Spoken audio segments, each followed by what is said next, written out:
Esa evolución para mí ha sido una necesidad de decoro, diría.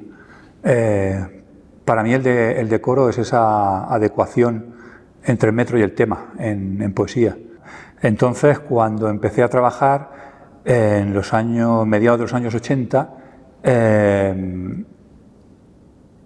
trataba el tema del colonialismo por una herencia que tuve de mi abuelo, que vivió 20 años en África, y heredé de él un álbum de fotos lujosísimo, ¿no? Entonces elegí un estilo fotográfico y una forma sobre todo de componer los casi objetos que creé en esa época y para ese tema, a modo como de camafeos o de aquella tradición que existía de retrato de la época, de siluetas recortables de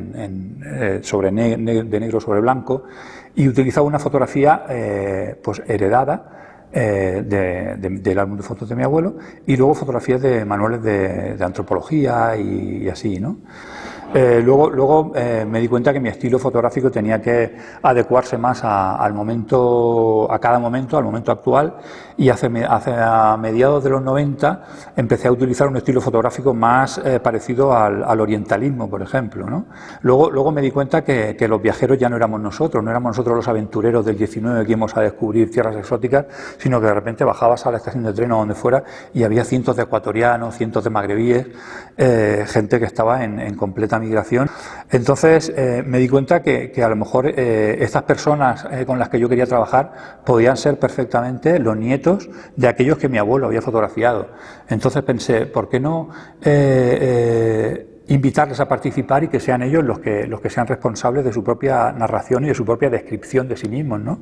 Entonces empecé a crear colectivos con organizaciones de apoyo al migrante y otros colectivos que yo creé, como el colectivo Transatlánticas, por ejemplo, de personas transgénero que vienen del otro lado del Atlántico, y ya la fotografía se quedaba corta, ¿no? E incluso dando la cámara a ellos se quedaba corta para representarse a sí mismos. Entonces lo que hice fue crear proyectos de arte relacional, como dice Nicolas Bourriaud, ¿no? Se hicieron piezas de performance de 9 meses de duración con el Instituto de la Mujer, performance de violencia machista. También se entregaron cámaras y se hicieron vídeos de esas personas, siempre por esa necesidad de decoro, ¿no? Decir, ¿de qué problema estoy tratando y cómo lo voy a tratar, ¿no? Entonces era fundamental no ser yo el autor, no ser yo quien encuadrara y disparara, sino que fueran esas personas las que hablaran de sí mismas, ¿no? Luego, más tarde, después de haber trabajado con estas personas que vivían y venían rechazadas de todas las periferias, empecé a interesarme por los escenarios periurbanos, por lo que las ciudades van generando a su alrededor de desastre urbanístico y de desastre ambiental también. En esa época la fotografía necesaria era fotografía de naturalista. Tuve que aprender cómo se hacía ese tipo de fotografías, tuve que comprar equipos que yo ni siquiera tenía y tuve que, como en todo proyecto, de pertrecharme y de asociarme a personas que conocían de primera mano ese tipo de materia o ese tipo de problema al que se estaba tratando, ¿no? Que podían pues aportarme información y documentación necesaria para que los proyectos tuvieran coherencia y sobre todo no cometer ingenuidades, ¿no? Que muchas veces los artistas podemos cometer a la hora de hablar de un tema, porque realmente son temas muy espinosos y difíciles de conocer, ¿no? Después de tratar el tema de la biodiversidad, fue inevitable ver cómo el medio ambiente también estaba muy degradado en torno a las ciudades, ¿no? En esos sitios, en esos escenarios periurbanos. Y entonces decidí hacer esta fotografía documental que se presenta ahora en el CAP, de, bueno, pues una fotografía de paisaje, podríamos decir, y en la que aparecen pues todos estos daños ambientales.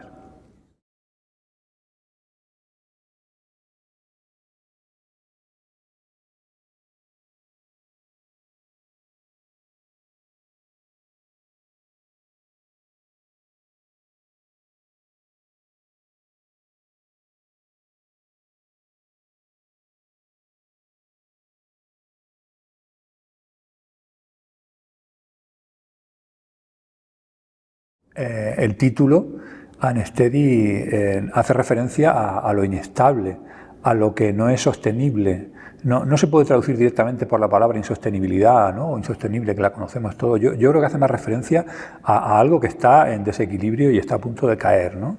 Y el subtítulo N problemas ambientales, pues como su propio nombre indica, el número N hace referencia a la ciencia que debemos escuchar. Y los problemas ambientales son 12 problemas ambientales que yo he recogido en esta obra para esta exposición. Pero hay una cosa que me gusta mucho resaltar de este proyecto, que es cómo vivimos en cierta forma de engaño, pensando que tenemos que realizar una agricultura industrial para dar de comer a toda la población mundial. Es algo que es realmente falso y es realmente lesivo contra el medio natural y contra la vida, si nos ponemos egoístas, contra la vida humana, ¿no? Urge un cambio de paradigma, ¿no? Que hemos llegado a un fin de ciclo histórico y lo que urge es un cambio de paradigma, ¿no?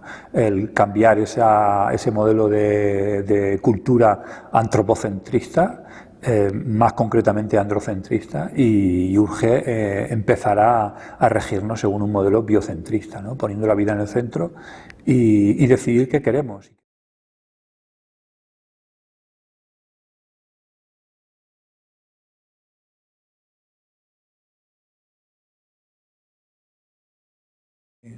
Una de las estrategias que necesitaba para estos proyectos era la del arte contextual, el arte que a finales de los 60 descubre que por un exceso de mercantilismo no está contando nada en los museos, no está diciendo nada y necesita salir a los campos a actuar y a contar las cosas de otra forma, ¿no?